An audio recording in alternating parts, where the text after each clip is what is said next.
Hi friends, welcome back to our channel. ரொம்ப நாள் கழிச்சு வந்து வீடியோ போடுறான்னு நினைக்கிறேன். ஆல்மோஸ்ட் ஒரு 1 இயர் இருக்கும் நான் வீடியோ போட்டு. நீங்கள் எல்லாமே இந்த மிஸ் பண்ணீங்கன்னு தெரியல, நான் உங்களுக்கு ரொம்ப வந்து மிஸ் பண்ணேன். அன்ஃபார்ச்சுனேட்டாக அந்த வீடியோ வந்து நான் வந்து ஜாலியாக தான் ஆரம்பிக்கணும்னு நினச்சேன். ஆனால் இன்னைக்கு சிஎஸ்கே ஹெச்ஆர்எஸ் மேட்ச் வேறு. அன்ஃபார்ச்சுனேட்டாக வந்து சிஎஸ்கேவும் தோத்துச்சு. சரி, கடைசியாக வந்து 2 மேட்ச் ஜெயிச்சிட்டாங்க. அந்த மேட்ச் ஜெயிச்சா அப்படியே வின்ஸ்டிக் வந்து அப்படியே 3 ஆகும் அப்படின்னு நினச்சேன்.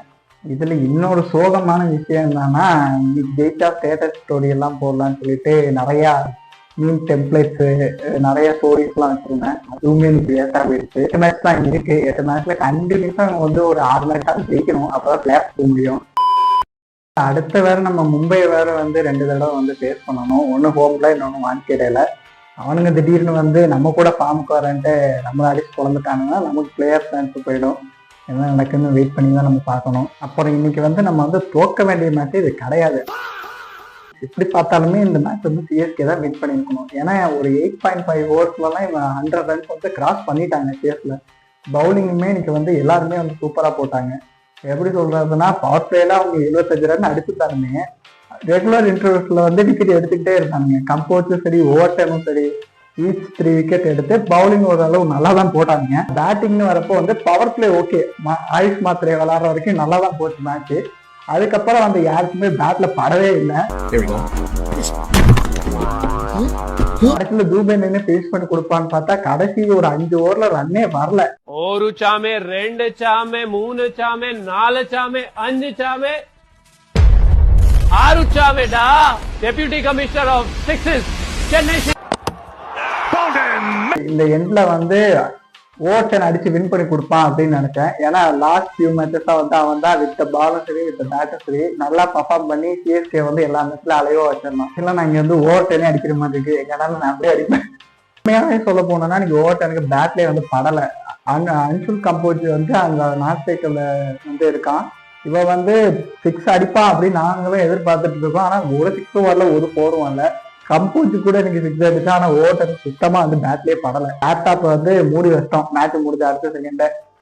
கடல் நீரும் உப்புத்தான், கண்ணீரும் உப்புத்தான், உங்களை நம்பினதே என் தப்பு. டெஸ்டேஷன்லயே இன்னும் நான் தூங்கல, இந்த வீடியோ ரெக்கார்ட் பண்ணிட்டு இருக்கேன். சரி, ஒரு ஹாப்பியா வந்து வீடியோ போடலான்னு பார்த்தா பேச வச்சுட்டானுங்க. ஆக்சுவலா இந்த வீடியோட கோர் கான்செப்டே வந்து சிஎஸ்கே வர்சஸ் எஸ்ஆர்எஸ் கிடையாது. சிஎஸ்கே வர்சஸ் ஆர்சிபின்னு ஒரு மேட்ச் நடந்திருக்கும் இந்த ஐபிஎல் அதுக்கு முன்னாடி. அதே மாதிரி ஆர்சிபிக்கும் மும்பை இந்தியன்ஸுக்கும் ஒரு மேட்ச் நடந்திருக்கும். 2 மேட்ச்லயுமே வந்து ஆர்சிபி தான் வந்து வின் பண்ணாங்க. அது பிரச்சனை இல்லை. ஆர்சிபி வின் பண்ணது இங்க பிரச்சனையே கிடையாது. அதுக்காக அவங்க ஃபேன்ஸ் என்னென்ன ரியாக்ஷன்ஸ் கொடுக்குறாங்கிறது தான் இங்க பிரச்சனையே. ஆர்சிபி சிஎஸ்கே மேட்ச் நடந்தாலே இப்ப ஏதோ அது ரைவல்ரி மாதிரி வந்து பேசுறாங்க. ஆனா அது வந்து ஆக்சுவலா பாத்தீங்கன்னா ஒரு ரைவல்ரியே கிடையாது. என்ன டீசெண்டா முடிச்சுக்கிறோங்க, கையை முறுக்குற நீ. அதுதான் உண்மை. நான் ஏன் அப்படி சொல்றேன்னா, இது வரைக்கும் வந்து டோட்டலா வந்து உங்களுக்கு லைவாவே செக் பண்ணி காமிக்கிறேன். ஸோ இது வரைக்கும் டோட்டலா வந்து 36 மேட்ச் வந்து நடந்திருக்கு. அதுல வந்து 21 மேட்ச் வந்து சிஎஸ்கே தான் வந்து வின் பண்ணியிருக்காங்க. ஆர்சிபி வந்து பாத்தீங்கன்னா வெறும் 14 மேட்ச் தான் வந்து ஜெயிச்சிருக்காங்க இது வரைக்குமே. இதுல இருந்தே நம்ம வந்து தெரிஞ்சுக்கலாம் ஆர்சிபி ஃபேன்ஸோட டாக்ஸிசிட்டியை. ஏன்னா இது ஒரு ரைவல்ரியே வந்து கிடையாது. சீசனுக்கு ஒரு மேட்ச்னு கணக்கு வச்சாலுமே இங்க இருந்து 8 வருஷம் வந்து அவங்க கண்டினியூஸா வின் பண்ணாதான் 21-21 அது ஈக்குவலே பண்ண முடியும். என்ன பண்ணுவாங்க அப்புறம் சூத்த சாத்திட்டு அப்படி ஓரம் பண்ணல போ. இப்போதைக்கு வந்து இது ஒரு 1 சைடட் கிளாஸ் மட்டும்தான். இது ஒரு ரைவல்ரியே கிடையாது. ரைவல்ரினா எப்படி இருக்கணும்னா, இப்போ மும்பை இந்தியன்ஸ் சிஎஸ்கே இருக்காங்கன்னா அவங்க வந்து இது வரைக்குமே ஐபிஎல்ல வந்து 41 மேட்சஸ் வந்து பிளே பண்ணியிருக்காங்க. அது 21 மும்பையும் 19 வந்து சிஎஸ்கேவும் இது வரைக்கும் வின் பண்ணியிருக்காங்க. இதுதான் ஒரு ஹெட் டு ஹெட் வந்து நம்ம ரைவல்ரியா வந்து எடுத்துக்க முடியும். ஆர்சிபி வந்து சிஎஸ்கேக்கு ஒரு ரைவல்ரியே கிடையாது. இன்னும் ஒரு பிக்கஸ்ட் ரைவல்ரினா அது வந்து எம்ஐ அண்ட் சிஎஸ்கே மட்டும்தான். ஆர்சிபி எல்லாம் ஒரு ரைவல்ரி நம்ம கணக்குல வந்து எடுத்துக்க முடியாது.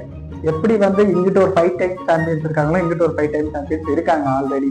இவங்க தான் இருக்கிறதுலே பிக்கஸ்ட் பிரான்ச்சைஸ் இப்போதைக்கு ஐபிஎல்ல. இப்போ வந்து ஆர்சிபி வந்து நம்ம கம்பேர் பண்ணோம்னா இந்த 1 டிராஃபி அடிச்ச ஸ்குவாட்ஸ் எல்லாம் வந்து இருக்குல்ல, லைக் எஸ்ஆர்எச், ஜிடி, ராஜஸ்தான், அவங்களோட தான் அவங்க வந்து காம்படேட் பண்ணணுமே தவிர இந்த மாதிரி வந்து பிக் பிரான்ச்சைஸை வந்து வந்து காம்படிஷனே அவங்க கொண்டு வரவே முடியாது. அதுதான் உண்மை. இதுதான் வந்து ஆர்சிபி ஃபேன்ஸ் வந்து புரிஞ்சுக்கவே மாட்றாங்க. நீ போனது 4 கப்பு வாங்கினே 5 கப்பு இந்த ஃபைனலே நீ கம்பேர் பண்ண முடியாது. நீ எப்படி கம்பேர் பண்ண? இதுல வந்து இன்னொரு டாபிக் வேற அதுல வந்து எழுதிட்டு வருவாங்க. விராட் கோலியோட ஃபேன் ஃபாலோவிங் தெரியுமா, அவருக்கு எவ்வளவு ஃபேன்ஸ் இருக்காங்க தெரியுமா அப்படின்னு சொல்லிட்டு. அவருக்கு இருக்கிற பர்சனல் ஃபேன் ஃபாலோவிங் வேற, ஒரு பிரான்சைஸ்க்கு இருக்கிற ஃபாலோவிங் வேற. அது இல்லாம விராட் கோலி கேப்டன்சில வந்து ஆர்சிபி வந்து கப் அடிக்கல. ரஜத் பட்டிதார் தான் லாஸ்ட் இயர் வந்து கப் அடிச்சு கொடுத்தாங்க.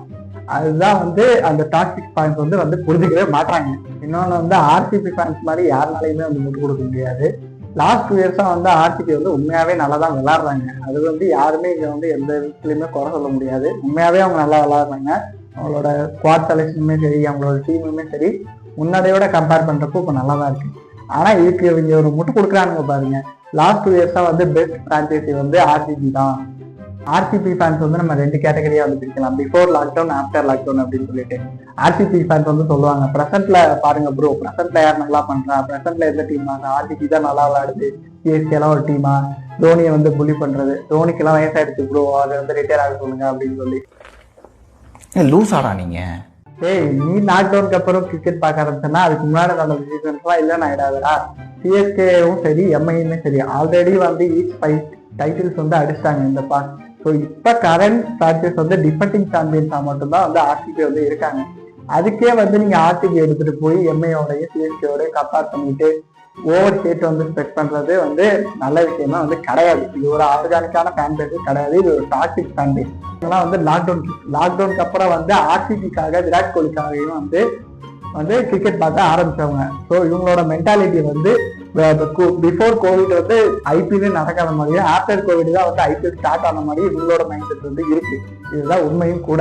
இவ்வளவு பேசுற ஆர்சிபி ஃபேன்ஸ் வந்து ஒரு விஷயத்துல வந்து அவங்களால வந்து முட்டையை கொடுக்க முடியாது. ஏன்னா அவங்க ஸ்டேடியம் வந்து அந்த சின்னசாமியில வந்து மேட்ச் பார்க்க போனா எந்த கைண்ட் ஆஃப் ஃபேன் பேஸா இருந்தாலுமே சரி, முக்கியமா சிஎஸ்கே ஃபேன்ஸ் வந்து அவங்க மேட்ச் தோத்தாலுமே சரி, அவங்க மேட்ச் ஜெயிச்சாலுமே சரி, அவங்க ட்ரீட் பண்ற விதங்கிறதே வந்து வேற மாதிரி இருக்கும். நம்ம சோசியல் மீடியாஸ்ல அதிகமா பார்த்துருக்கோம். ஸோ இவ்வளோ ஹேட், இவ்வளோ நெகட்டிவிட்டி வந்து லாஸ்ட் ஒரு 2 இயர்ஸ்ல தான் வந்து ரொம்ப இன்க்ரீஸ் ஆன மாதிரி எனக்கு தோணுச்சு. ஸோ அதனாலதான் இந்த வீடியோ வந்து நான் ரெக்கார்ட் பண்ணணும்னு நினைச்சேன். இது வந்து நான் சிஎஸ்கே மேட்ச் முடிஞ்சனே வந்து போடணும்னு நினைச்சேன். ஸோ எம்ஏ மேட்சோட ரிசல்ட்டையும் பார்த்துட்டு அதுக்கப்புறம் போடலாம் அப்படின்னு நினைச்சேன். 2 பேருமே தோற்று போயிட்டாங்க. சிஎஸ்கே ஃபேன்ஸையும் வந்து நான் வந்து எப்படின்னா கரெக்டுன்னு வந்து சொல்ல மாட்டேன். ஏன்னா அவங்களுமே வந்து 17 இயர்ஸா வந்து நீங்க கப்பை அடிக்கல அப்படின்னு சொல்லி உங்களை வந்து ட்ரோல் பண்ணவங்க தான். எல்லாமே ஒரு லிமிட் வரைக்கும் இருக்கிறப்ப அது வந்து ஒரு ஃபன்னா, ஒரு என்ஜாய்ஃபுல்லா இருக்கும். ஸோ இதை பத்தி எனக்கு ஒரு வீடியோ மேக் பண்ணி போடணும்னு தோணுச்சு. அதனாலதான் இந்த வீடியோ வந்து நான் ரெக்கார்ட் பண்ணிட்டு இருக்கேன். அதே மாதிரி இதுதான் நம்ம நியூ பேக்ரவுண்டு, எப்படி இருக்குங்கிறத வந்து கீழே கமெண்ட் செக்ஷன்ல வந்து சொல்லுங்க. என்னடா 4 ஸ்டிக்கரை ஒட்டி வச்சு நியூ பேக்ரவுண்ட் சொல்ல நினைக்காதீங்க. இதோட இந்த வீடியோ வந்து என் பண்ணிக்கிறேன். அடுத்த கண்டத்துல வந்து உங்களை வந்து நான் மீட் பண்றேன். இன்னமும் நம்ம சேனல்ல வந்து ரெகுலரா வந்து வீடியோஸ் வரும். இதே வந்து எல்லா வீடியோவும் வந்து சொல்லணும்னு நினைக்கிறேன். இது வரைக்கும் வரல, இனிமேலும் வராதுன்னு நம்பு. சரி, இதுக்கப்புறம் ரெகுலரா வந்து வீடியோ போட ட்ரை பண்ணேன். ஸோ இதோட இந்த கண்டென்ட் வந்து முடிக்கிறேன். பாய்.